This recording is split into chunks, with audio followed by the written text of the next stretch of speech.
সেই দিন আমার বাবার বাড়িতে আমার শ্বশুরবাড়ির সবার দাওয়াত ছিল। মূলত এটা ছিল হচ্ছে কুরবানি ঈদের দাওয়াত, বাট সেটা পিছাতে পিছাতে এত বেশি লেট হয়ে গেছে। তারপর আমার শ্বশুরবাড়ি থেকে কেউ আসেনি। অ্যাকচুয়ালি আসতে পারে নাই। ওইদিকে আবার হচ্ছে পানির সমস্যা ছিল, বাট তারপরও মাশাআল্লাহ আমার মা সবকিছু গুছিয়ে রান্নাবান্না শুরু করে দিয়েছে। এর মধ্যে আবার আমি আর রিয়াদ একটু চলে গিয়েছিলাম টুকিটাকি কেনাকাটা করতে। সো আসসালামু আলাইকুম, কেমন আছো তোমরা সবাই? আশা করছি সবাই অনেক বেশি ভালো আছো। আমরাও আলহামদুলিল্লাহ আল্লাহর রহমতে ভালো আছি। ভিডিওটা শুরু করার আগে তোমরা যে যে আমার ভিডিওটা দেখছো, যদি তোমাদের হাতে সময় থাকে তাহলে অবশ্যই আমাকে কমেন্ট সেকশনে জানিয়ে যেও যে তোমরা কে কোথা থেকে আমার ভিডিওটা দেখছো।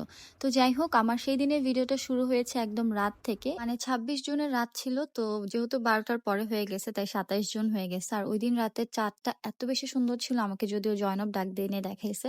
তো যাই হোক, এই যে বললাম যে আমার শ্বশুরবাড়ির সবার দাওয়াত ছিল, তো এখানে রাত থেকেই প্রিপারেশন শুরু করে দিয়েছি। তার মধ্যে বাসার মধ্যে পানিও নাই, খুবই মানে প্যারা খাচ্ছিলাম। যাই হোক, আগের দিন রাতেই হচ্ছে আমি কাবাবটা বানিয়ে রাখছিলাম। যদিও কাবাবটা মা বানাতে চেয়েছিল, বাট হঠাৎ করেই মা অসুস্থ হয়ে যায়। এরপর ভাবলাম যে আমিই বানিয়ে ফেলি। তো ভিডিও শুরুতেই যে দেখলাম আমি মশলা টেলে নিচ্ছিলাম, সেটা হচ্ছে আমি কাবাবের মশলা বানিয়ে নিয়েছি, কোনো প্যাকেটের মশলা ইউজ করিনি। তো এই যে আমার কাবাবটা বানানো শেষ, সবগুলো একসাথে শেপ করে হচ্ছে ফ্রিজিং করে দিয়েছি। আর ওইদিকে ওরা বসে বসে ফুটবল খেলা দেখছিল। তো এরপর রাতেবেলা একটু আইসক্রিম খেলাম, খেয়ে ঘুমিয়ে গেছি। এরপর সকাল সকাল উঠেই এসে দেখি যে মা এখানে রান্না বান্না বসিয়ে দিচ্ছে অলরেডি। এর আগে আবার মা বাজারে গিয়েছিল, একা একাই মাছ মাংস সবকিছু কিনে নিয়ে আসছে। আমার মা আসলে একা হাতেই সবকিছু করে। মাশাআল্লাহ, আল্লাহ আমার মাকে বাঁচায় রাখুক। তোমরা সবাই আমার মার জন্য দোয়া করো, আল্লাহ পৃথিবীর সকল মা বাবাকে ভালো রাখুক, সুস্থ রাখুক। তো যাই হোক, এখানে দেখো গরু মাংস রান্না করা হয়ে গেছে। মাশাআল্লাহ অনেক সুন্দর হয়েছে না দেখতে। তারপর হচ্ছে আম্মু রোস্টের জন্য মুরগিগুলোকে ভেজে নিচ্ছিল। এর মাঝে আবার একবার পানি ছাড়ছিল, তো মা আমাকে বলতেছিল তাড়াতাড়ি তুই গোসল করে নে, যেহেতু তোর শরীর ভালো লাগতেছে না। তো এই যে আমি গোসল করে এসে এখানে একটু বিরিয়ানি খাচ্ছিলাম। আর গোসলের পর কেন যেন এই ফেসের কালো দাগটা বেশি ফোকাস করে, যদিও এটা আমি নিজের হাতেই করছি। তো যাই হোক, বাদ দাও। তো এসেই দেখি যে মার রোস্ট রান্নাও অলমোস্ট শেষ হয়ে যাচ্ছে। তো এর মাঝে আবার আমি রেডি হয়ে নিচ্ছি, কারণ আমি আর রিয়াদ আবার একটু বাহিরে যাব। আর এই দিন আবার একদম অসম্ভব রকমের গরম ছিল, তাই আমি রিয়াদকে বলছি যে তুমি আর চেঞ্জ করো না, এরকম ভাবেই চলো, নাহলে বাহিরে গেলে আরো বেশি গরম লাগবে। তো যাই হোক, আমরা বের হয়ে পড়ছি। আর এখন আমরা মেট্রো থেকে চলে যাব ডিরেক্ট হচ্ছে শাহবাগ। সেখান থেকে রিক্সা নিয়ে আগে যাব হচ্ছে গাউসিয়ার আগে একটা মার্কেট পড়ে, ওই যে বলছি যেখানে হচ্ছে সব এক্সপোর্টের জিনিস থাকে, তো ওইটাতে আগে যাব। তো এখান থেকে হচ্ছে ওর শার্ট প্যান্ট নিব। আর প্যান্টের দোকানে যে আমার একটু মেজাজ খারাপ হয়ে গেছে, কারণ হচ্ছে প্যান্টটা আরো কম দামে আমরা নিতে পারবো, বাট ওনারা একদমই বলতেছিল। আর তার থেকে বড় কথা হচ্ছে প্যান্টটা আমাদের পছন্দ হয়ে গেছিল, একদম যেই ব্ল্যাক চাচ্ছিলাম তেমনই ফিটিংটাও সুন্দর ছিল। প্রথমে এসে এই শার্টটা আমার ভালো লেগেছিল, আমি ওকে বলতেছিলাম এটা একটু ধরে দেখো। আর ধরার পরেও কিন্তু ওকে ভালো লাগছে, একটু কালারফুল টাইপের। আর ট্যুরে এগুলো পরলেও কিন্তু ভালো লাগে অনেক। তো যাই হোক, ওইটা হচ্ছে আমরা নেই নাই কোনো কারণে। এরপর আমরা এই শার্টটা দেখছিলাম।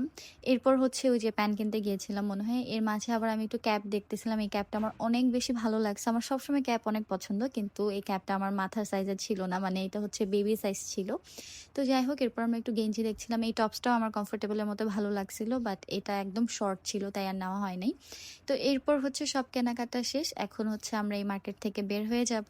আসার পথেই হচ্ছে বাসায় পরার জন্য গেঞ্জি দেখছিলাম, এখানে গেঞ্জিগুলো ভালোই ছিল, তো আমার আর রিমিয়াপুর জন্য নিয়ে নিছি। বাসায় আসার পর লামু জানও বলতেছিল যে বলে যাইতে আমাদের জন্য একবার নিয়ে আসতেই, বাট আমার তখন মনে ছিল না আসলে। রিমিয়াপুর জন্য আনতে বলছিল কল করে, তখন আমি আমার জন্য একটা আনছে, নাহলে হয়তো আমি আমার জন্য আনতাম না। বাসা থেকে না অনেক কিছু মনে করে যাই, কিন্তু যাওয়ার পর আমার আসলে কিছুই মনে থাকে না। যাই হোক, ব্যাপার না, নেক্সট টাইম গেলে লামু যেন ফিদা সবার জন্যই নিয়ে আসবো।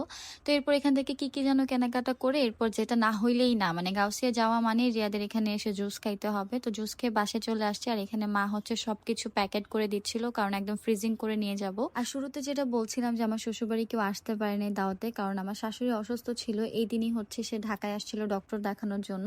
সাথে আমার ফুপ্পা শ্বশুরেরও দাওয়াত ছিল, সে হঠাৎ করে লন্ডন থেকে আসছিল, বাট সেও আসতে পারেনি। আমার শাশুড়িও মাকে খুব সুন্দর মতো বুঝায় বলছে আর বলে দিছিল কোনো রকম ভেজাল যেন মা না করে, বাট মা আগে থেকে প্ল্যানিং করে রাখছে যে কোনো কারণে যদি আসতে না পারে মা খাবার দিয়ে দিবে। তো এই জন্যই প্যাকিং করছিল। আর এর মধ্যে আমি আবার আমার চাচির বাসায় গিয়েছিলাম। আর এটা হচ্ছে আমার চাচাতো বোন, ও জয়নব, আর আমার আরেকটা কাজিন, ওরা তিনজন হচ্ছে সেম এজের, মানে মাসের ডিফারেন্স আর কি। তো যাই হোক, বাসায় এসে ডিনার করে নিয়েছি। খাবারগুলোকে সুন্দর মতো সাজাতে পারিনি, কারণ পানির সমস্যা।